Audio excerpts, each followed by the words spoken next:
kasih atas waktunya. Yang saya hormati Bapak Ibu Guru SD Negeri 22 serta anak-anakku yang Bapak cintai dan Bapak banggakan. Hari ini kalian kenapa harus ikut di sini? Ada sekiranya yang kemudian harus kalian ketahui juga.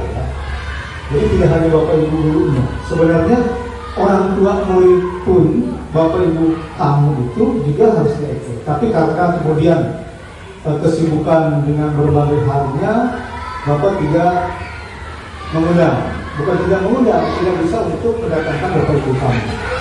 Terima kasih atas waktunya. Bismillahirrahmanirrahim. Bapak Ibu semuanya, hari ini saya diberikan tugas oleh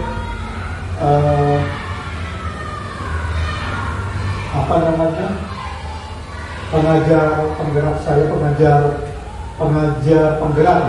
penggerak saya itu PP saya diberikan tugas dan juga oleh fasilitator saya diberikan tugas untuk menjelaskan aset yang dimiliki sekolah yang ada di daerah. Jadi sekolah ini itu kan kita punya aset sebenarnya.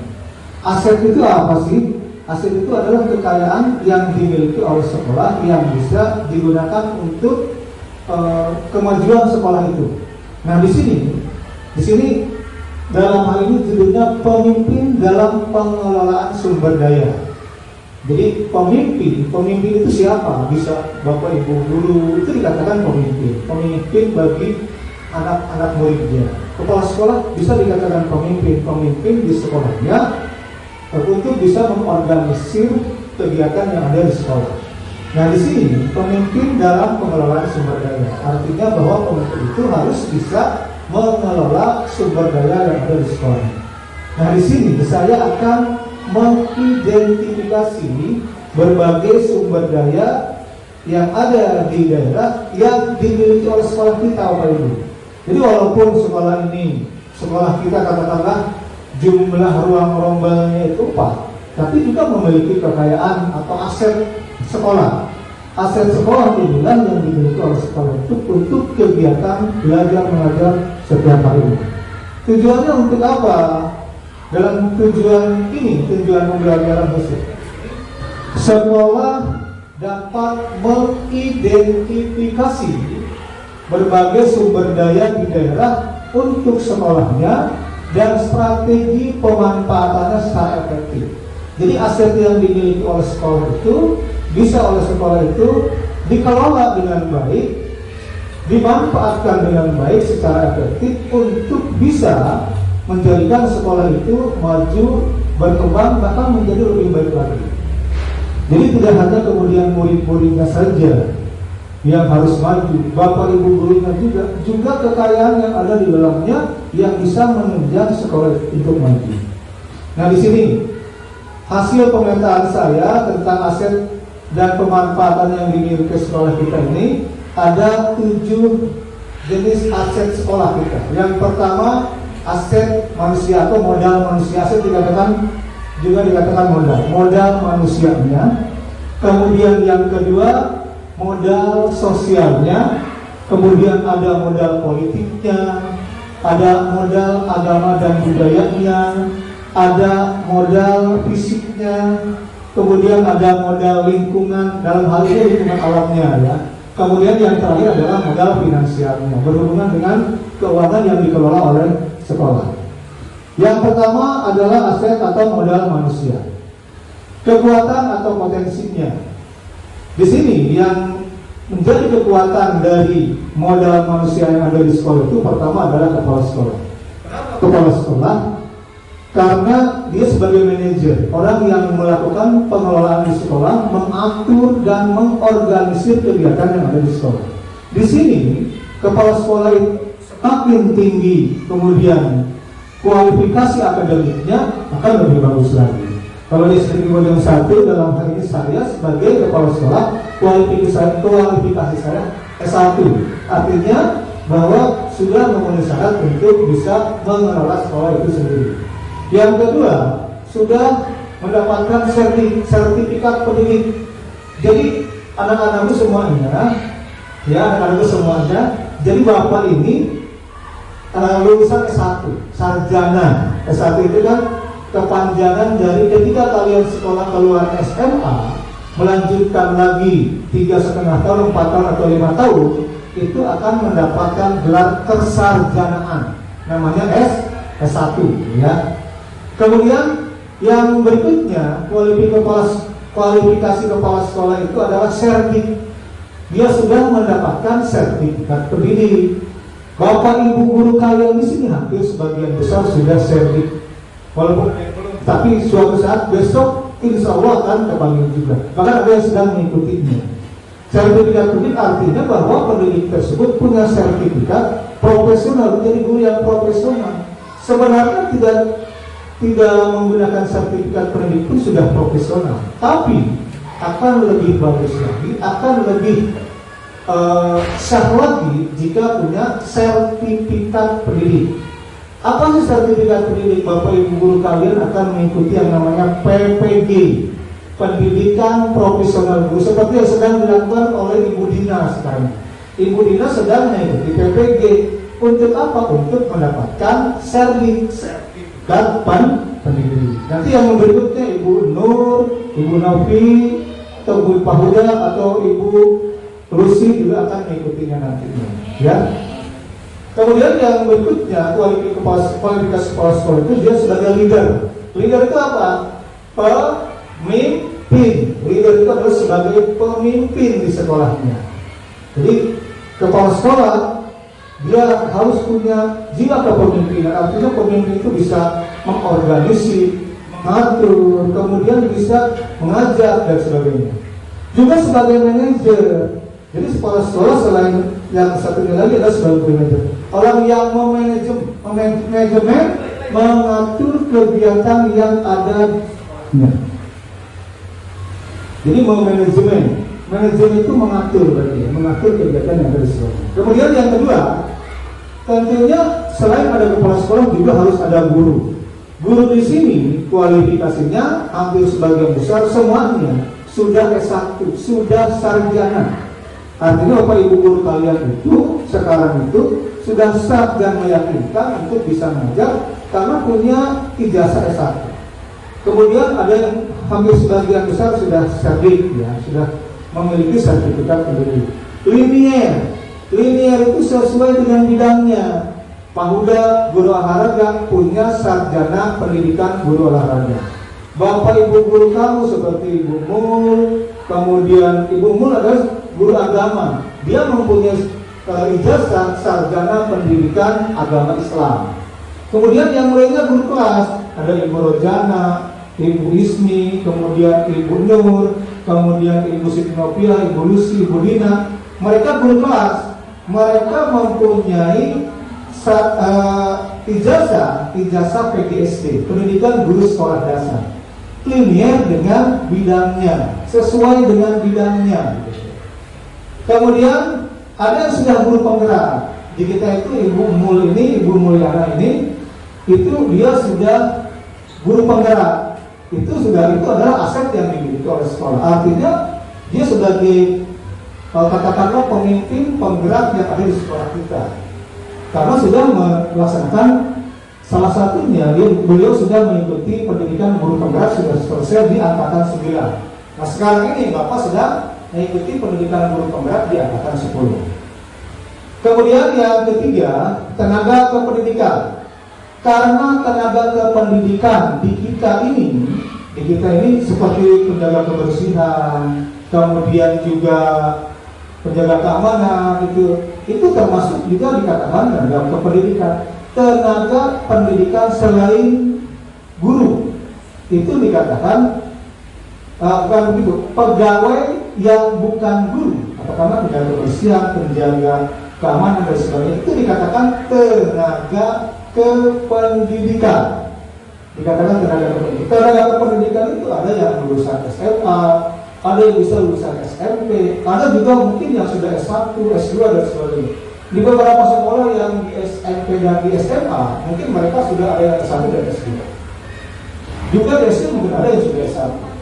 Itu adalah juga kekuatan yang dimiliki oleh sekolah. Kemudian murid kalian ini anak-anak itu semuanya itu dikatakan sebagai kekuatan potensi yang dimiliki sekolah. Kenapa? Karena kalian mendukung program kegiatan sekolah, belajar di sekolah, mengikuti aturan sekolah, kemudian mengerjakan tugas yang dikerjakan oleh guru. Artinya bahwa itu adalah modal yang dimiliki sekolah, kekuatan yang dimiliki sekolah yang suatu saat digunakan oleh sekolah itu sendiri untuk kegiatan seperti lomba-lomba sampai kemudian mereka berprestasi. Berarti murid yang dimiliki oleh sekolah itu sebagai kekuatan yang dimiliki oleh sekolah. Ya, jadi latar belakangnya heterogen. Heterogen itu artinya berbagai macam. Ada yang berasal yang bapak ibunya itu sebagai pegawai negeri mungkin, ada yang sebagai tentara, ada yang sebagai pegawai swasta, wira swasta dan sebagainya. Itu dikatakan bahwa murid itu mempunyai latar belakang yang berbagai macam dari masyarakat yang ada di tinggal di kita. Kemudian yang kelima, pengawas sekolah. Pengawas sekolah itu orang yang tugasnya ke sekolah itu menilai kinerja, salah satunya kinerja kepala sekolah, manajemen kepala sekolah. Jadi ada kepala sekolah itu dinilai oleh siapa? Oleh pengawas sekolah. Nah, pengawas sekolah ini kualifikasinya, pendidikannya itu harusnya minimal S1 sarjana. Kemudian ada S2. S2 itu artinya setelah dia sarjana, setelah S1 dia melanjutkan lagi 3 tahun sampai mendapatkan gelar master atau magister atau dikatakan lulusan S2. Nah, dia pendamping pembelajaran, pendorong praktik baik, entah praktik baik guru atau praktik baik kepala sekolah. Bapak ibu guru dan bapak ibu kepala sekolah ketika memberikan praktik baik ke teman-temannya yang lain, bagaimana cara mengajar yang baik, bagaimana cara mengelola anak-anak supaya bagus belajarnya, itu diberikan dari guru yang satu ke guru yang lain. Artinya mereka melakukan praktik baik, berbagi praktik kepada temannya yang lain. Kemudian memberikan pelayanan coaching, supervisi akademik. Memberikan pelayanan artinya mendampingi guru tersebut ketika dia melakukan supervisi akademik, dinilai ketika dia mengajar, dinilai oleh kepala sekolah, pengawas mendampingi. Jadi bapak ibu guru kalian juga ketika mengajar dinilai, karena kemarin kan bapak masuk ke kelas, artinya bapak ingin melihat sudah sampai di mana mengajarnya, apakah sudah baik atau belum. Kalau baik tetap dipertahankan, kalau masih kurang kemudian diperbaiki sampai kemudian bisa mendapatkan hasil yang lebih baik lagi. Kemudian ada yang keenam, komite sekolah, tokoh masyarakat yang ada di masyarakat yang mendukung program sekolah. Jadi ada ketua komite sekolah, ada POMG, itu masuk ke komite sekolah. Setiap kelas ada POMG, Persatuan Orang Tua Murid dan Guru, biasanya ada ya. Setiap kelas itu ada POMG-nya. Yang tujuannya itu adalah bahwa menjadi mitra bagi sekolah untuk melakukan kerjasama. Kemudian yang ke-7, orang tua murid. Tadi komite sekolah itu ada ketuanya, ada sekretarisnya, ada bendaharanya, dan ada anggotanya. Ada juga orang tua murid. Tadi PWMG ya, orang tua murid PWMG. Orang yang berperan aktif dalam mendukung pendidikan anak dengan terlibat aktif berkomunikasi, membantu dalam sosialisasi kegiatan yang ada di sekolah. Kemudian yang ke-8, ada masyarakat. Selain orang tua murid, ada masyarakat, tokoh masyarakat. Bisa tokoh masyarakat itu bisa ustaz, kemudian kiai, atau mungkin lurah atau perangkat desa dan sebagainya. Itu dikatakan adalah masyarakat, orang yang berperan aktif kolaborasi dengan sekolah dalam program pendidikan serta advokasi kebijakan. Partisipasi mereka itu memperkaya pembelajaran, mendukung pengembangan siswa dan meningkatkan kualitas pendidikan. Ini yang dimiliki oleh sekolah, kekuatan yang dimiliki oleh sekolah dan sekolah. Kemudian program yang dikembangkan, kepala sekolah mengembangkan visi dan misi yang jelas. Jadi ada punya visi dan misinya sekolah ini, sehingga kemudian punya tujuan. Jadi visi dan misi itu punya tujuan. Jadi visi dan misi itu tujuan yang ingin dicapai sekolah, tujuan jangka pendek dan tujuan jangka panjang. Tujuan jangka pendeknya apa? Sekolah itu ingin apa tujuannya, fisiknya. Sebenarnya visi misi itu nanti akan bisa kamu lihat, bisa dipaparkan di papan pengumuman atau di papan-papan yang ada di depan kelas atau di depan kantor. Visi misi yang dimiliki oleh sekolah. Kemudian program yang berikutnya, guru meningkatkan kompetensi pembelajarannya dengan berpihak pada peserta didik. Sekarang ini Bapak Ibu, bahwa ketika kemudian Bapak Ibu kepala sekolah melakukan penilaian supervisi akademik, yang banyak bicara itu seharusnya kan anak muridnya. Bapak Ibu guru hanya mengatur dan mendampingi saja. Itu pembelajaran yang istilahnya pembelajaran yang berpihak pada peserta didik. Kemudian juga ada pembelajaran itu lebih baik berdiferensiasi, artinya bahwa ada diferensiasi itu ada berbagai macam. Ada diferensiasi kontennya, ada diferensiasi prosesnya, ada diferensiasi produknya. Itu ketika pembelajaran dilaksanakan. Dan untuk bisa melakukan diferensiasi, kita harus tahu profil murid, kemudian cara belajarnya, kemudian lagi ada 3 ya. Itu yang harus dilakukan oleh guru ketika melakukan pembelajaran di kelas. Jadi yang utamanya observasi yang dilakukan, lebih baik anak banyak bicara daripada kemudian gurunya. Guru hanya memfasilitasi saja, mendampingi saja. Kemudian yang berikutnya, program yang dikembangkan murid, latar belakang akademik, mendukung program sekolah, pengawas sekolah, dan ini dan sebagainya. Yang ini saya lewati saja. Kebermanfaatan bagi sekolahnya itu apa? Memberikan kesempatan kepada guru untuk mengembangkan dirinya dengan mengikuti diklat. Jadi supaya guru itu lebih meningkat lagi kompetensinya dalam pembelajaran, salah satu yang harus diikuti adalah diklat. Seperti tadi Bu Ismi katakan, saya mau mengikuti workshop Pak, kebetulan workshopnya P5 itu sangat berguna bagi saya, itu sangat bagus sekali. Artinya berarti Ibu Ismi sudah punya kompetensinya. Setelah mengikuti diklat, kompetensi makin bertambah lagi. Artinya untuk bisa mengembangkan gurunya itu lebih baik lagi, salah satunya mengikuti diklat dan workshop supaya lebih mengetahui. Ya. Kemudian anak-anak semuanya nih, kalau kalian belajar di kelas itu jangan diam saja. Ketika Bapak Ibu guru bertanya, juga kalian harus menjawabnya. Bahkan kemudian ketika kalian tidak tahu, kalian harus bertanya. Karena apa? Karena murid yang baik itu murid yang ingin tahu. Murid yang ingin tahu, bukan murid yang diam saja. Kalau diam saja, Bapak Ibu gurunya tidak tahu nih, dia udah mengerti atau belum. Ketika dilewati, besok harinya ditanyakan tidak bisa. Artinya bahwa murid itu diam karena tidak tahu. Jadi kalian semuanya, ya anak-anakku semuanya, ketika Bapak Ibu guru mengajar di kelas, ketika kalian tidak tahu, kalian harus bagaimana? Bertanya, jangan diam saja. Jadi ketika kemudian Bapak Ibu gurunya bertanya, juga kalian harus menjawabnya. Kalau kamu tidak tahu, berarti kamu harus bertanya lagi. Sampai kemudian kalian menjadi lebih mengerti dan menjadi lebih tahu lagi. Kemudian sumber belajar, fasilitator, pengelolaan pembelajaran, pembimbing, motivator, dan penilaian bekerjasama dengan orang tua. Jadi adanya kerjasama kolaborasi antara sekolah dengan orang tua murid untuk peningkatan kualitas pembelajaran oleh guru kepada anak didik. Kadang-kadang guru tidak tahu nih anaknya, kadang tidak masuk, kadang kemudian anaknya ini tidak mau mengerjakan tugas. Nah, perlu adanya kemudian kerjasama dengan orang tua murid untuk bisa meningkatkan kualitas pembelajaran.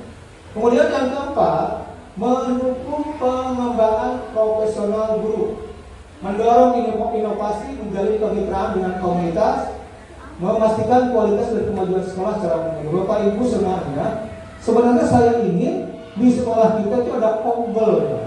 Kombel itu komunitas belajar, artinya antara guru yang satu dengan guru yang lainnya itu ada kerjasama. Untuk apa? Untuk supaya bisa mengetahui peningkatan kualitas pembelajarannya. Jadi kalau tidak ada komunikasi antara guru yang satu dengan guru yang lainnya, Makanya kemudian hal-hal yang menjadi masalah itu tidak akan terpecahkan dengan baik.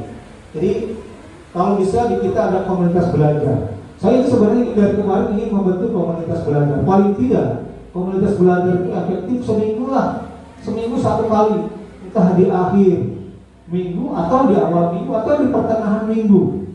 Artinya ketika kemudian kita sudah melakukan pembelajaran, kita mengalami kesulitan, itu ditanyakan di komunitas belajar. Kemudian mendukung proses pendidikan dan mengelola administrasi, menyediakan dukungan teknis dan memastikan kelancaran operasional sekolah serta membantu implementasi kurikulum dan kebijakan. Bapak Ibu, sekarang kurikulum yang sekarang ini salah satunya bahwa PTS itu tidak ada.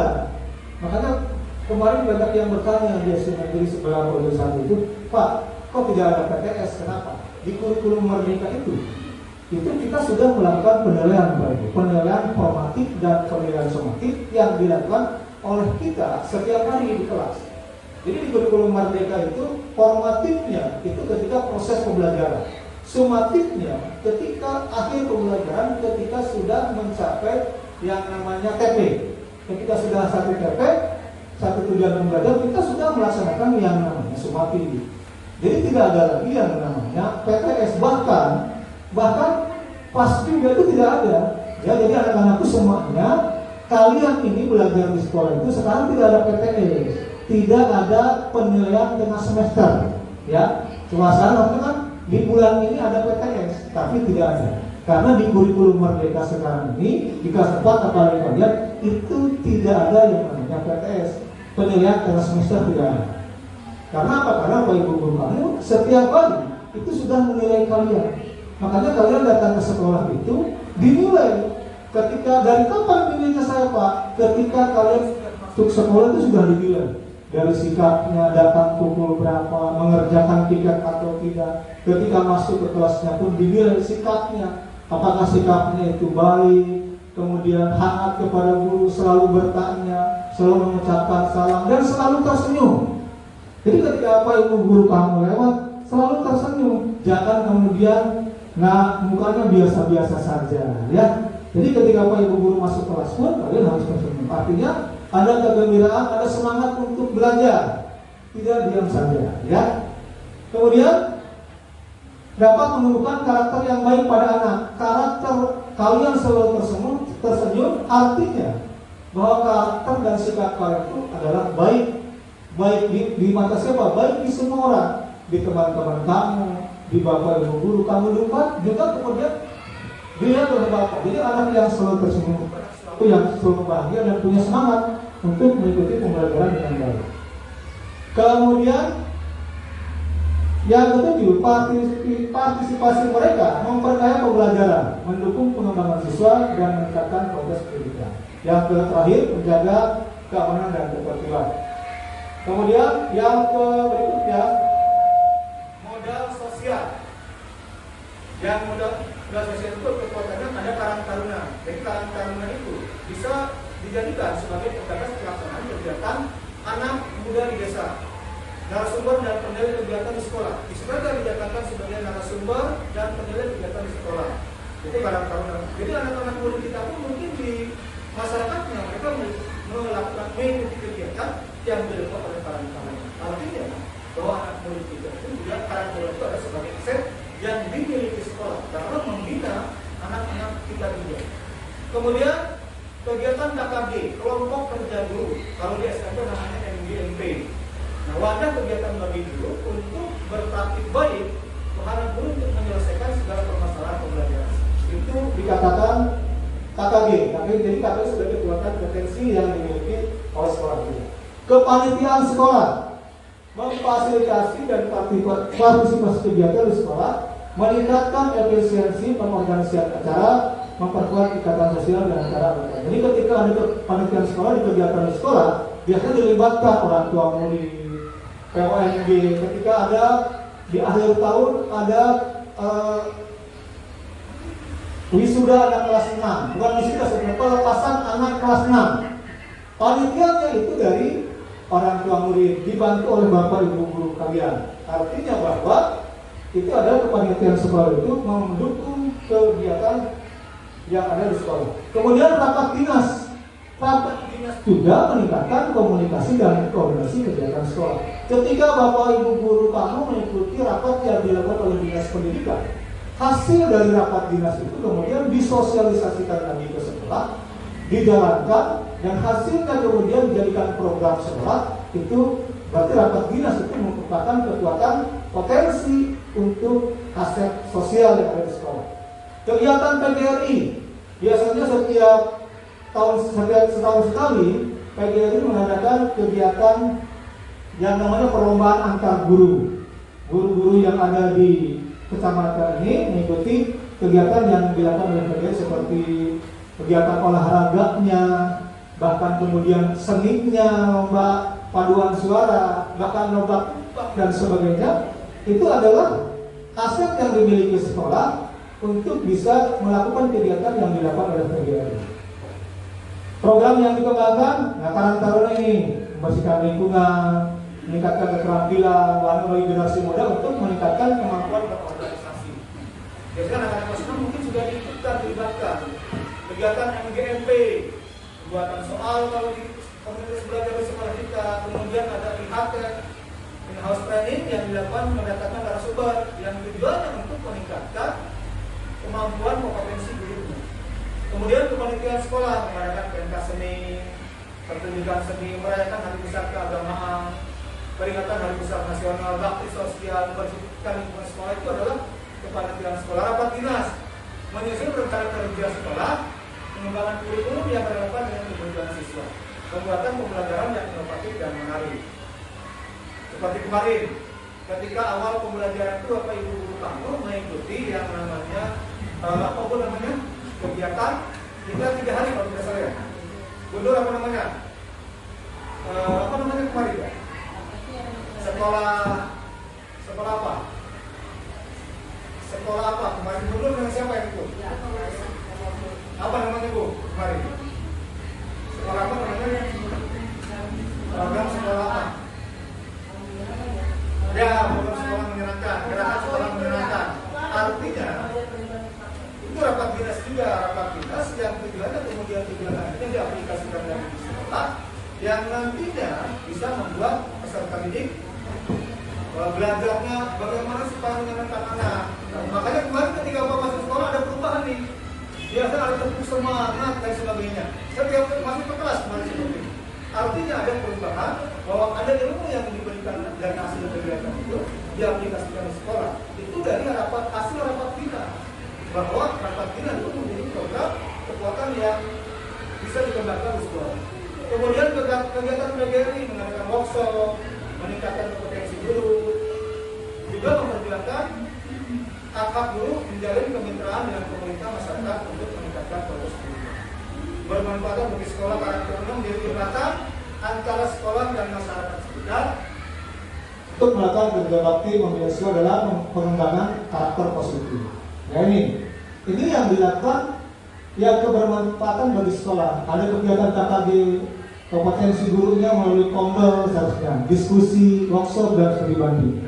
Kepanitiaan sekolah, siswa menjadi ketua atau anggota inti akan dilatih untuk mengambil keputusan. Seperti kemarin, ketika ada akhir tahun ya pelepasan siswa kelas, Pak Huda itu dia menjadi lengser dan dia melatih anak-anak muridnya supaya bisa melakukan kegiatan hal seperti itu seninya. Artinya sudah ada perubahan bahwa kalian itu menjadi lebih baik dengan adanya kepanitiaan sekolah ini.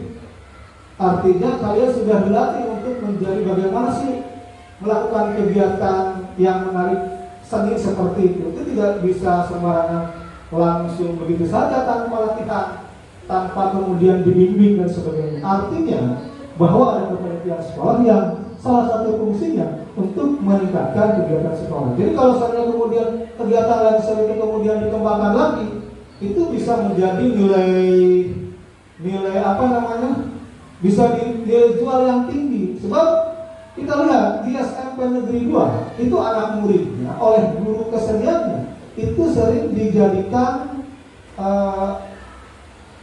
ketika ada acara pernikahan. Dalam acara pernikahan lain itu mereka oleh gurunya ikut sertakan. Artinya menjadi nilai jual yang sangat tinggi ketika itu menjadi hal yang bisa dilatih dengan baik. Kemudian rapat dinas memungkinkan semua pihak yang terlibat dalam pengelolaan sekolah untuk menyinkronkan program kerja sehingga tidak tumpang tindih atau kesalahpahaman. Jadi adanya rapat dinas itu sangat penting sekali. Ketika Bapak Ibu guru kalian ditugaskan untuk mengikuti rapat dinas, hasilnya itu bisa diaplikasikan, diterapkan di sekolah menjadi program yang dilakukan oleh sekolah. Kegiatan PGRI juga begitu, ya. Kita lanjutkan modal politik. Kepala sekolah merekomendasikan buat program sekolah. Nah di sini ada tertulis kembali. Kepala sekolah menjalin kerjasama dengan kepala desa dalam mendukung program. Jadi kepala sekolah kita selain dengan di sekolah, juga dengan desa. Adanya musrenbang, musyawarah rencana pembangunan desa. Itu biasanya sekolah diikutkan. Walaupun yang sampai sekarang buktinya belum nampak, mungkin suatu saat nanti akan kelihatan. Tapi yang utamanya kegiatan PIP. Untuk PIP Dewan, kalian mendapatkan itu dari kelurahan. Artinya adanya kerjasama antara kelurahan dan sekolah untuk bisa mendapatkan PIP Dewan. Kemudian di wilayah kerjasama dengan anggota dewan. Jadi anggota dewan yang ada di daerah kita itu mungkin mendapatkan kerjasama. Sebenarnya kan di Bojong ini ada anggota dewan yang berasal dari PDIP salah satu, atau daerah atau mungkin yang lainnya.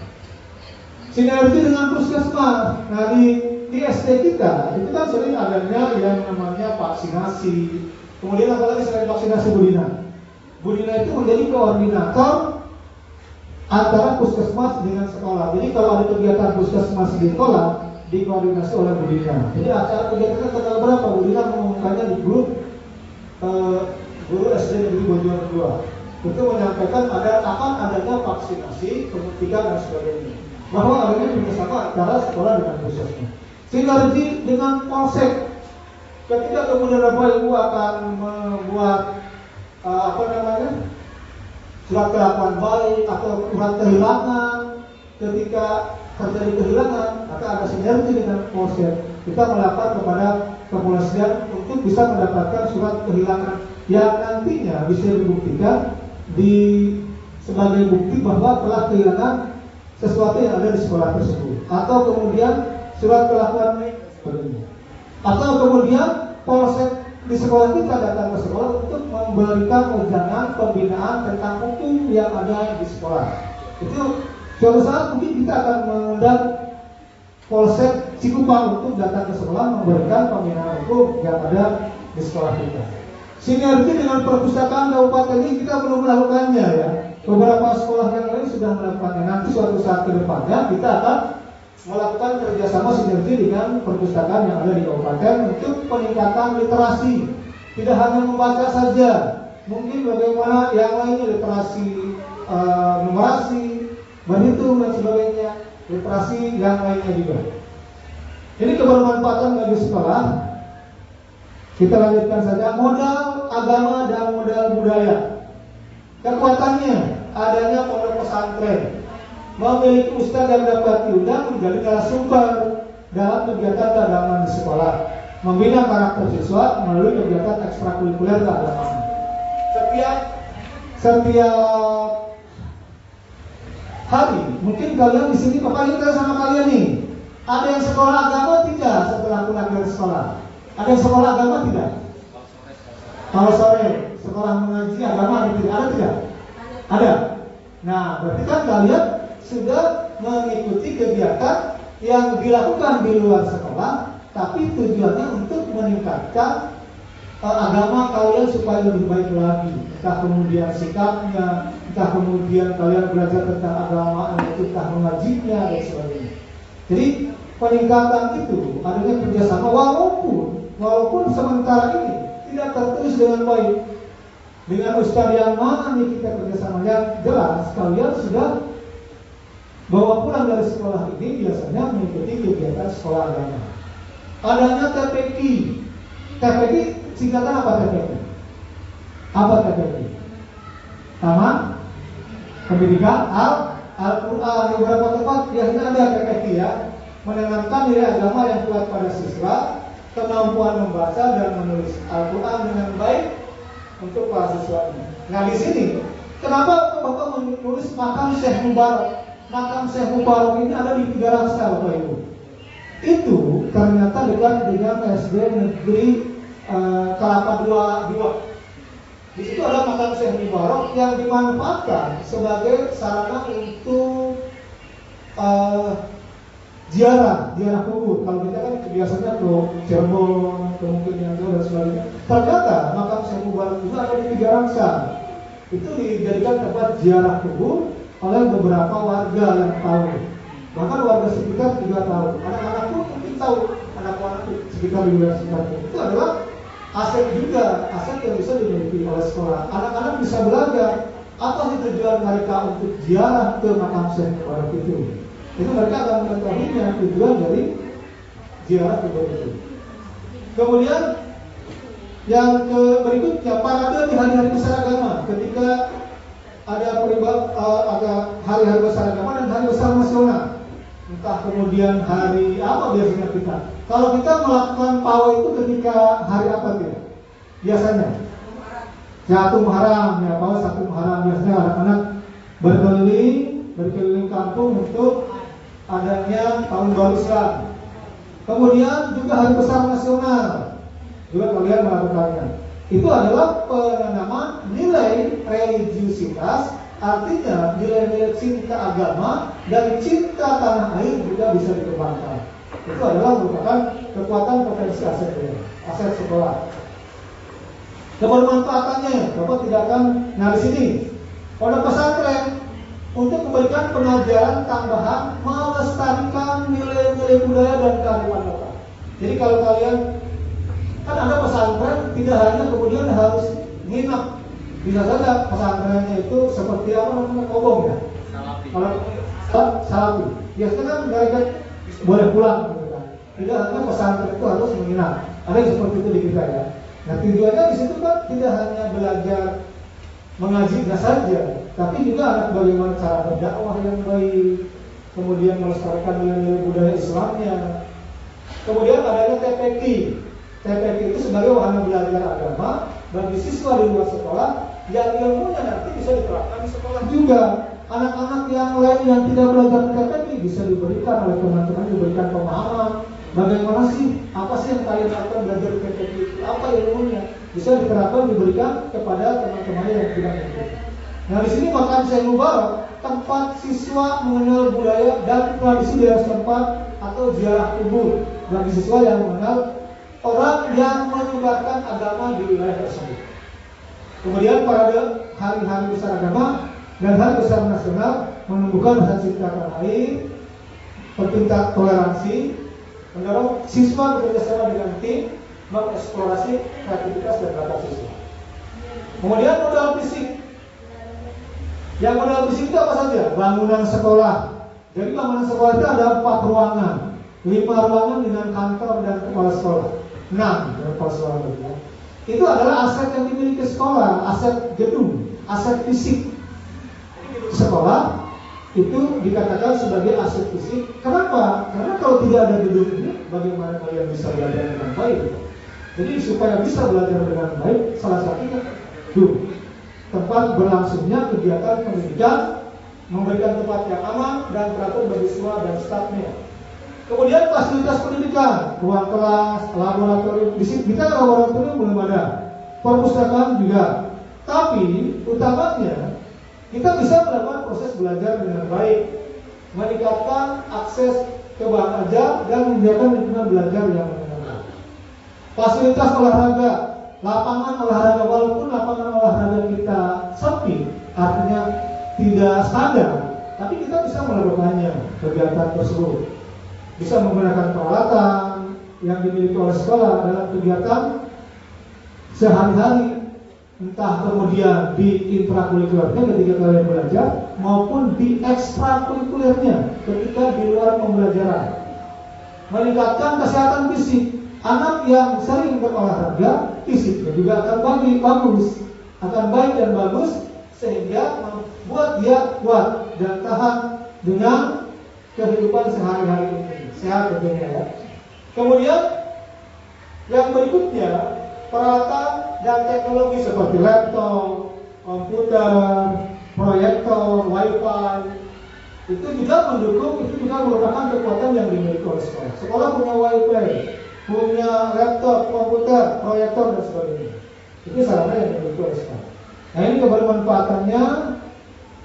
Bangunan sekolah tempat keberlanjutan kegiatan pendidikan yang ada di sekolah. Ini sebenarnya diundangkan tadi. Modal lingkungan alam yang berikutnya. Apa saja? Taman area hijau. Di kita belum ada taman area hijau, tapi kita bisa menyediakan tempat tersebut dengan kita menanam tanaman. Seperti kan kemarin Bapak ingin kalian menanam cabai. Ternyata cabainya sampai sekarang pada tumbuh baik atau tidak, Bu? Cabainya itu. Cabainya tumbuh baik atau tidak? Sebenarnya kan salah satunya untuk menghijaukan penghijauan di sekolah kita. Jadi kalau tanaman cabainya dipelihara dengan baik, penghijauan bisa dilakukan di sekolah kita. Kemudian lahan tanah. Adik-adik semuanya, kita ini SD Negeri Bojong 2 itu sudah punya lahan tanah. Luasnya sekitar 2.995 meter persegi yang berada di belakang sana, itu belakang kita ke belakang. Itu adalah lahan sekolah punya SD Negeri Bojong 2. Itu adalah aset yang dimiliki oleh Negeri Bojong 2 walaupun sekarang belum dimanfaatkan dengan baik. Jadi artinya kita punya lahan tanah. Lahan tanah itu suatu saat kemudian akan dimanfaatkan oleh kita sebagai sekolah kita untuk belajar dengan baik. Kemudian persawahan, kita tidak ada persawahan. Jauh dari persawahan, walaupun mungkin di belakang sana itu ada persawahan. Nah, persawahan itu adalah sebagai ekosistem tempat bagi siswa untuk mengenal makhluk hidup yang lainnya seperti tumbuhan dan hewan yang ada di sawah tersebut.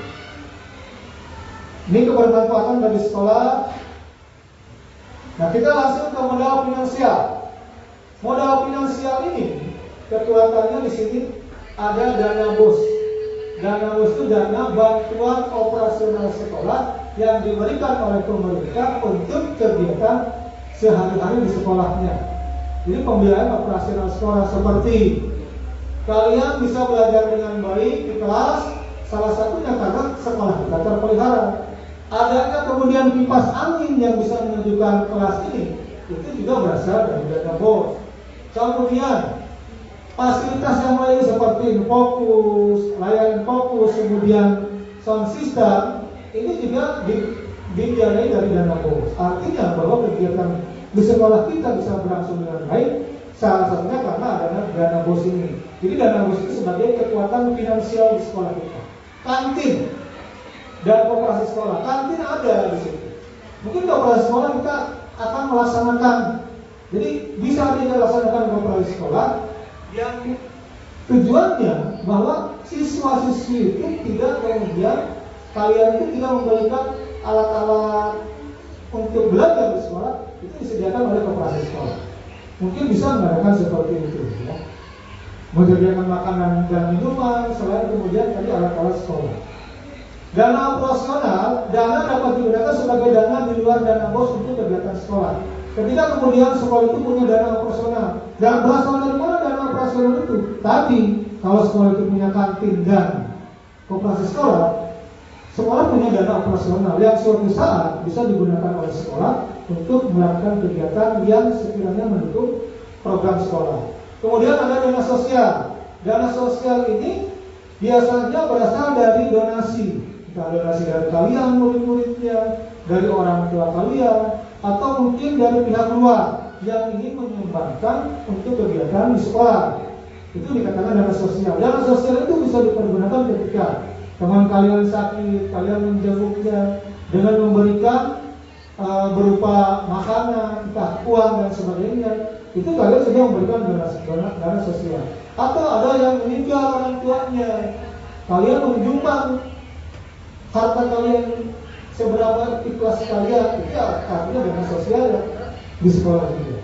Kemudian kas sekolah di kita mungkin ada, tapi kas sekolah itu kan dikelola oleh PMOMG, Persatuan Orang Tua Murid dan Guru. Sementara ini yang mengelolanya adalah orang tua muridnya. Jadi kas sekolah itu tujuannya dikumpulkan untuk membiayai kegiatan yang di luar dana BOS yang dilakukan oleh sekolah.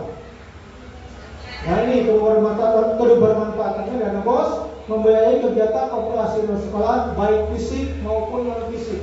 Fisik itu yang berupa benda ini fisik. Ini sound system fisik, kelihatan benda. Ini Infokus fisik, mix juga fisik. Kemudian kipas angin juga fisik. Yang non fisik apa? Yang non fisik apa contohnya? Nah di kita contohnya non fisik apa non fisik? Yang non fisik bantuan biasanya non fisik selain itu apa? Kalau non fisik kelihatan dana yang kelihatan dilakukan untuk kegiatan pembangunan sekolah. Yang non fisik di Bapak Ibu guru kalian ada sebagian besar itu belum mendapatkan tunjangan, itu bisa digunakan dari dana BOS. Itu namanya non fisik. Ada kantin dan koperasi sekolah, dana operasional, dana sosial, dan ke sekolah. Tidak akan menjelaskan terlalu lanjut dari sini. Bapak tidak akan menjelaskan tentang ini.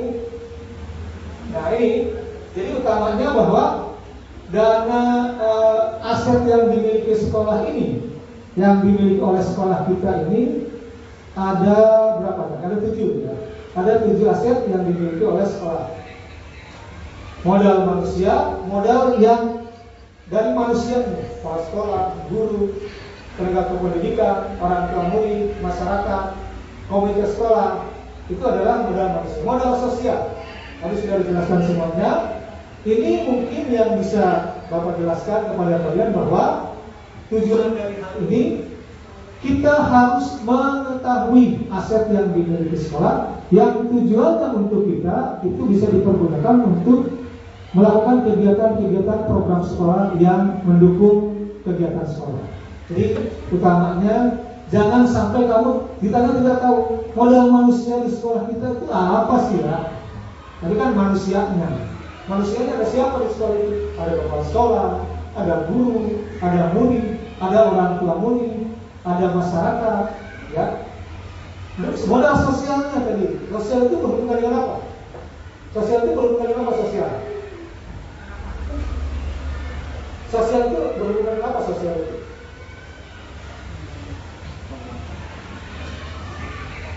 Sosial ini berhubungan dengan apa Pak Ibu?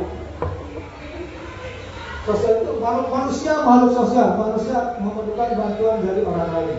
Artinya adanya organisasi yang lain di luar sekolah yang membantu kegiatan sekolah. Seperti tadi Karang Taruna, KKJ, kepanitiaan sekolah itu adalah modal sosial. Kemudian ada modal politik, modal yang berhubungan dengan pemerintahan yang membantu kegiatan sekolah kita. Seperti tadi pemerintahan kepala desanya, anggota DPR-nya, puskesmasnya, polseknya, perpustakaan ini kan potensi yang berasal dari luar sekolah, yang berasal dari pemerintahan yang ada di Kabupaten Tangerang. Kemudian modal agama dan budaya, tadi ada pondok pesantren, TPQ, hari-hari besar keagamaan, itu adalah modal agama, modal agama dan budaya. Kemudian ada modal fisik. Fisik itu yang kelihatan bangunannya, fasilitas pendidikan, fasilitas olahraga. Kalian menggunakan fasilitas olahraga seperti apa contohnya? Fasilitas olahraga seperti yang lapangan. Kalau ini fasilitas tuh yang ada di sekolah kita biasanya udah apa? Ada bola, apa lagi Pak? Bola kasti, pemukulnya. Kemudian matras juga ya. Itu adalah fasilitas olahraga yang digunakan, yang dijadikan sebagai modal fisik sekolah. Kemudian ada modal lingkungan, jadi modal yang berhubungan dengan yang ada di lingkungan tempat tinggal kita. Tanah, area hijau, ya.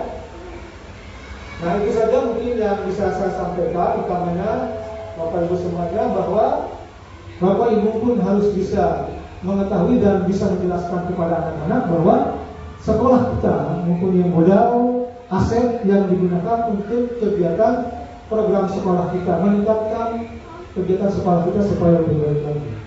Mungkin hanya itu yang bisa saya sampaikan. Selebihnya mohon maaf atas segala kekurangan. Kemudian Dengan hal ini, kalian semuanya, anak-anakku juga para guru semuanya bisa menerapkan aset ini, mengetahui aset ini dan menerapkannya di sekolah dengan baik. Bila kita berkata, Assalamualaikum warahmatullahi wabarakatuh.